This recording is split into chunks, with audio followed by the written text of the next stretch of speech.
दौड़ क्या हो? क्या हुआ? ब्रू के 10 रुपीज सैशे में 33% एक्स्ट्रा।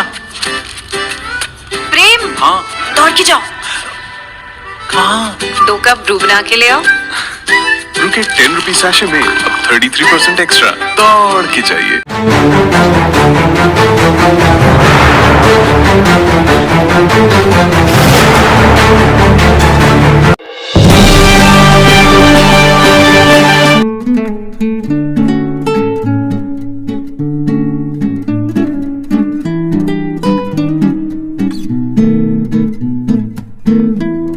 ಮುಂಡಗೋಡ ತಾಲೂಕಿನ ಇಂದೂರು ಗ್ರಾಮದ ಶ್ರೀ ಸದ್ಗುರು ಗೋವಿಂದ ಶರೀಫಾ ಶಿವಯೋಗಿಗಳ 21ನೇ ಜಾತ್ರಾ ಮಹೋತ್ಸವ ಇಂದು ಶುಕ್ರವಾರ ಸಡಗರದಿಂದ ಜರುಗಿತು.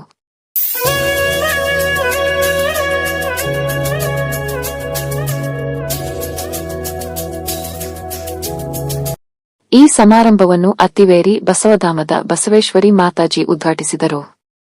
ಕರ್ನಾಟಕ ರಾಜ್ಯೋತ್ಸವ ಪ್ರಶಸ್ತಿ ಪುರಸ್ಕೃತರಾದ ಸಹದೇವಪ್ಪ ನಡಿಗೇರಿ ಅಧ್ಯಕ್ಷತೆ ವಹಿಸಿದ್ದರು.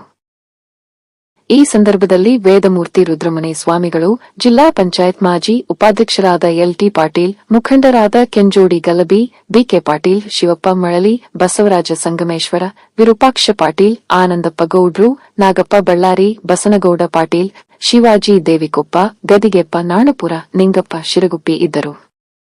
ಇದೇ ಸಂದರ್ಭದಲ್ಲಿ ಸಾಧಕರನ್ನು ಸನ್ಮಾನಿಸಿ ಗೌರವಿಸಲಾಯಿತು.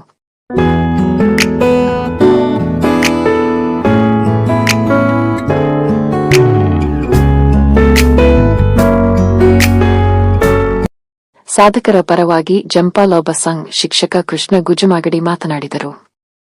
ಆರಂಭದಲ್ಲಿ ಮಂಜುನಾಥ ನಡಗೇರಿ ಸ್ವಾಗತಿಸಿದರು. ಶಿಕ್ಷಕ ಫಕ್ರುದ್ದೀನ ಶಿರಹಟ್ಟಿ ಕಾರ್ಯಕ್ರಮ ನಿರೂಪಿಸಿದರು. ಧರ್ಮರಾಜ ನಡಗೇರಿ ವಂದಿಸಿದರು. ಸಹದೇವಪ್ಪ ನಡಗೇರಿಯವರ ನೇತೃತ್ವದಲ್ಲಿ ಸುಮಾರು 21 ವರ್ಷಗಳ ಕಾಲ ಸಾಮೂಹಿಕ ಮದುವೆಯ ಜೊತೆಗೆ, ಈ ವರ್ಷ ಮದುವೆ ಸಿಕ್ಕಿಲ್ಲ, ಆದರೆ ಬಹಳ ಯಶಸ್ವಿಯಾಗಿ 21 ವರ್ಷಗಳ ಕಾಲ ನಡೆಸಿಕೊಂಡು ಬಂದಿದ್ದಾರೆ. ಹಾಗಾಗಿ ಮತ್ತೊಂದು ಸರಿ ನಾನು ಅವರಿಗೆ ಧನ್ಯವಾದವನ್ನ ತಿಳಿಸ್ತಾ, ಸಂತ ಗೋವಿಂದ್ರು ಮತ್ತೆ ಶರೀಫರು ಅಂತ ಹೇಳಿದ್ರೆ ಅವರ ಒಂದು ಗುರು ಶಿಷ್ಯರ ಸಂಬಂಧ ಹೆಂಗಿತ್ತು ಅಂದ್ರೆ ಒಂದು ಅವಿನಾಭಾವ ಸಂಬಂಧ. ಅದು ಬಿಚ್ಚು ಬೇರಾಗದ ಬೆರೆಸಿ ಒಂದಾಗದ ಅವಿನಾಭಾವ ಸಂಬಂಧ ಅಂತ ಹೇಳ್ತಾರೆ. ಗೋವಿಂದ ಭಟ್ರು ಹೇಳೋದಕ್ಕಿಂತ ಮೊದಲೇ ಶರೀಫರು ಕೇಳ್ತಿದ್ರು, ಶರೀಫರು ಕೇಳೋದಕ್ಕಿಂತ ಮೊದಲೇ ಗೋವಿಂದ ಭಟ್ರು ಹೇಳ್ತಿದ್ರು. ಮಾನವ ಜನ್ಮದ ಒಂದು ಸಾರ್ಥಕತೆ ಏನು ಅಂತಕ್ಕಂಥದನ್ನ ನಾವು ಅವರಿಬ್ಬರನ್ನು ಗುರು ಶಿಷ್ಯರನ್ನ ನೋಡಿ ತಿಳ್ಕೊಳ್ಬೇಕಾಗಿರ್ತಕ್ಕಂಥದ್ದು. ಯಾಕೆಂದ್ರೆ ಮಾನವ ಜನ್ಮ ದೊಡ್ಡದು, ಹಾಳು ಮಾಡಿಕೊಳ್ಳಬೇಡಿ ಹುಚ್ಚಪ್ಪಗಳಿರ ಅಂತ ಹೇಳಿದ್ರು. ಮನುಷ್ಯ ಜನ್ಮ 84 ಲಕ್ಷ ಜೀವರಾಶಿಯಲ್ಲಿ ಅತ್ಯಂತ ಶ್ರೇಷ್ಠ ಜನ್ಮ. ಈ ಜನ್ಮ ಎದಕ್ ಬಂದದೆ ಅಂದ್ರೆ ನಾನು ಎಲ್ಲಿಂದ ಬಂದಿದ್ದೀನಿ, ನಾನು ಎಲ್ಲಿಗೆ ಹೋಗ್ಬೇಕು ಅಂತಕ್ಕಂಥದನ್ನ ತಿಳ್ಕೊಳ್ಳಕ್ಕೆ ಬಂದಿರತಕ್ಕಂಥ ಮಾನವ ಜನ್ಮ ಇದು. ಆದ್ರೆ ದೇವರು ಈ ಸೃಷ್ಟಿಯನ್ನ ಬಹಳ ಅದ್ಭುತವಾಗಿ ಇಟ್ಟಿದ್ದಾನೆ. ಅದಕ್ಕೆ ಬಸವಣ್ಣರು ಹೇಳ್ತಾರೆ, ಇದು ಮರ್ತ್ಯಲೋಕ ಎಂಬುದು ಕರ್ತಾರನ ಕಮ್ಮಟ. ಇಲ್ಲಿ ಸಲ್ಲುವವರು ಅಲ್ಲಿಯೂ ಸಲ್ಲುವರು, ಇಲ್ಲಿ ಸಲ್ಲದವರು ಅಲ್ಲಿಯೂ ಸಲ್ಲರು. ಇದು ಆತನ ಕಾರ್ಯಾಗಾರ, ದೇವರ ಕಾರ್ಯಾಗಾರ, ಆತನ ಟಂಕಶಾಲೆ, ಆತನ ವರ್ಕ್ಶಾಪ್ ಇದು.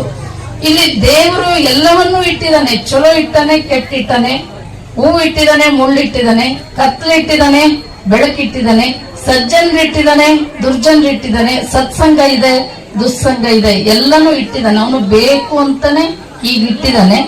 ಆಯ್ಕೆ ಮಾಡ್ಕೊಳಕ್ ನಮಗ್ ಬಿಟ್ಟಿದ್ದಾನೆ. ನಮ್ಮಲ್ಲಿ ಒಳ್ಳೇದು ಯಾವುದು ಕೆಟ್ಟದ್ದು ಯಾವುದು ಎರಡೂ ಪ್ರಜ್ಞೆಯನ್ನ ದೇವರು ನಮ್ಮಲ್ಲಿ ಇಟ್ಟಿದ್ದಾನೆ.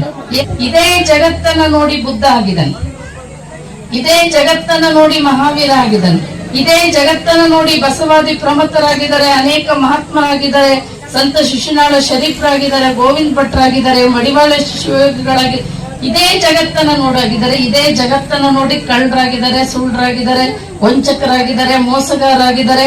ಅವರು ನೋಡಿದ್ದು ಇದೇ ಜಗತ್ತು, ಇವರು ನೋಡಿದ್ದು ಇದೇ ಜಗತ್ತು.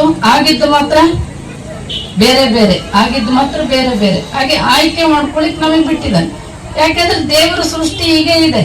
ನಮ್ಮ ಚನ್ನಬಸವಣ್ಣರು ಒಂದು ವಚನದಲ್ಲಿ ಹೇಳ್ತಾರೆ, ಬಟ್ಟ ಬಯಲೆಲ್ಲ ಗಟ್ಟಿಗೊಂಡರೆ ಸ್ವರ್ಗ ಮರ್ತ್ಯ ಪಾತಾಳಕ್ಕೆ ಟಾವಿನಲ್ಲಿಯೋದು, ಮೇಘದ ಜಲವೆಲ್ಲ ಮುತ್ತಾದಡೆ ಸಪ್ತ ಸಮುದ್ರಕ್ಕೆ ಉದಕವೆನ್ನೆಲ್ಲಿಯೋದು.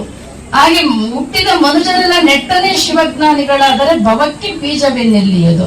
1000ಕ್ಕೊಬ್ಬ ಸತ್ಯ, ಲಕ್ಷಕ್ಕೊಬ್ಬ ಭಕ್ತ, ಕೋಟಿಗೊಬ್ಬ ಶರಣ ಅಂತ ಹೇಳ್ತಾರೆ. ಅಂದ್ರೆ ಬಟ್ಟ ಬಯಲಲ್ಲ, ಈಗ ಇಲ್ಲಿ ಸ್ಪೇಸ್ ಇದೆ, ಇದು ಬಯಲಿದೆ ಅಂತ ನಾವೆಲ್ಲ ಜೀವರಾಶಿಗಳು ಜೀವನ ಮಾಡ್ತಾ ಇದೀವಿ. ಒಂದು ವೇಳೆ ಇದೆಲ್ಲ ಗಟ್ಟಿಯಾಗಿದ್ರೆ ಇಲ್ಲಿ ಜೀವರಾಶಿಗಳು ಜೀವನ ಮಾಡ್ಲಿಕ್ಕೆ ಅವಕಾಶ ಇರಲಿಲ್ಲ.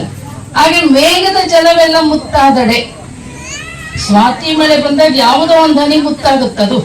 ಒಂದು ವೇಳೆ ಮಳೆ ಹನಿ ಎಲ್ಲ ಮುತ್ತಾಗ್ಬಿಟ್ಟಿದ್ರೆ ಸಪ್ತ ಸಮುದ್ರಕ್ಕೆ ಉದಕವೆನ್ನಿಲ್ಲಿ, ಅದು ಕುಡಿಲಿಕ್ಕೆ ನೀರೇ ಇರುತ್ತಿರ್ಲಿಲ್ಲ.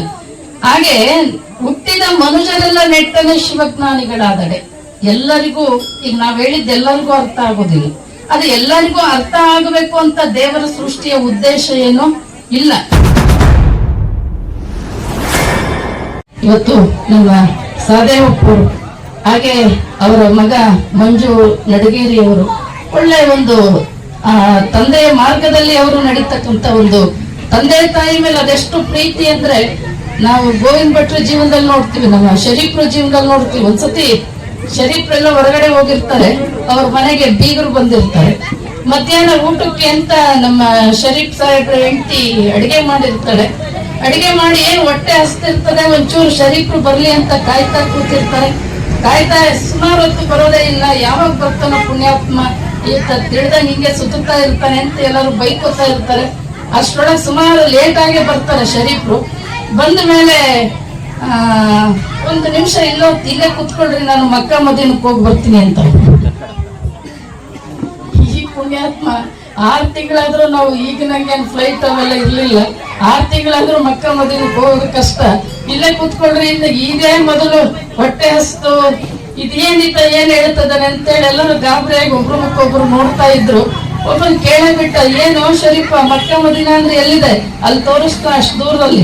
ಅವ್ರ ಅಪ್ಪ ಅಮ್ಮನ ಇಬ್ರು ಗದ್ಗೆನ, ಅದು ಅಲ್ಲಿ ಕಾಣುತ್ತಲ್ಲ, ಅದೇ ನಮ್ಮ ಅಪ್ಪ, ಅದೇ ಮಕ್ಕ, ನಮ್ ತಾಯಿ ಸಮಾಧಿನೇ ಮದೀನಾ ಅಂತ ಹೇಳಿ ಇಲ್ಲಿಂದನೇ ನಮಸ್ಕಾರ ಮಾಡುವಂತ ಅಂತ ನಮ್ಮ ಸಹದೇವಪ್ಪರ ಪುತ್ರ ಮಂಜು ನಡಗೇರಿ ಕೂಡ ತಂದೆ ತಾಯಿ ಅಷ್ಟೇ ಪ್ರೀತಿ. ಅವರ ತಂದೆ ತಾಯಿ ಏನ್ ಹಾಕೊಟ್ಟಿದ್ದಾರೆ ಆ ದಾರಿಯಲ್ಲಿ ಅವರು ಕೂಡ ಅಮಾವಾಸ್ಯೆ ಒಂದು ದಾಸೋಹ ನಡೆಯೋದ್ರಿಂದ ಹಿಡಿದು ವರ್ಷಕ್ಕೊಂದ್ಸತಿ ಜಾತ್ರೆ ಬಹಳ ಒಂದು ಭಕ್ತಿಯಿಂದ ನಡೆಸ್ಕೊಂಡು ಬರ್ತಾ ಇದ್ದಾರೆ. ಅವರಿಗೆ ಸಂತ ಶಿಶುನಾಳ ಶರೀಫರು, ಗೋವಿಂದ ಭಟ್ರು, ಸೃಷ್ಟಿಕರ್ತ ಭಗವಂತ ಎಲ್ಲಾ ರೀತಿಯ ಮುಂದಿನ ನಡೆಸ್ಕೊಂಡು ಹೋಗುವಂತ ಒಂದು ಶಕ್ತಿಯನ್ನ ಕೊಟ್ಟು ಕಾಪಾಡ್ಲಿ ಅಂತಕ್ಕಂಥ ಮಾತನ್ನ ತಿಳಿಸ್ತಾ, ನಿಖರ ನಿಷ್ಪಕ್ಷಪಾತ ಸುದ್ದಿಗಾಗಿ ರಾಜ್ ನ್ಯೂಸ್ ಲೈನ್ ಅನ್ನು ತಪ್ಪದೇ ನೋಡಿ.